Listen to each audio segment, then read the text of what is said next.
টি যদি স্ট্রেস সিলেবলের শুরুতে থাকে তখন এটা অ্যাসপিরেটেড হবে, কিছুটা ঠয়ের মতো উচ্চারণ করতে হবে। যদি আমরা কিছু উদাহরণ দেখি, time, take, ঠোক, time, take, ঠোক।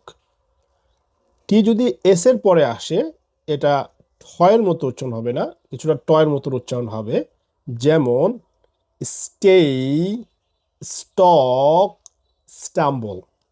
Stay, stock, stumble. T যদি শেষে থাকে তখন এটা আনরিলিজড হবে, যে আমরা বাতাসটা যে বের করে দিলাম, যে আমরা কিছুটা বললাম টাইম, বাতাসটা আর বের করব না, আমরা বাতাসটা ধরে রাখবো।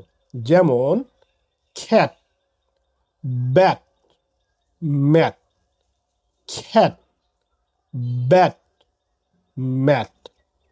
টি এর আরেকটা উচ্চারণ আছে আমেরিকান ইংলিশে, যেটাকে বলা হয় হচ্ছে গিয়ে ফ্লাপ টি, কিছুটা সফট ডি এর মতো উচ্চারণ হয় যদি দুটি ভাওয়েলের মাঝখানে আসে। সেই উচ্চারণ যদি আমরা দেখি, ওয়াটার, বেরার, সিরি, ওয়াটার, বেরার, সিরি। এরকম আরও ভিডিও পেতে অবশ্যই ফলো করবেন। আসসালামু আলাইকুম রহমতুল্লাহ।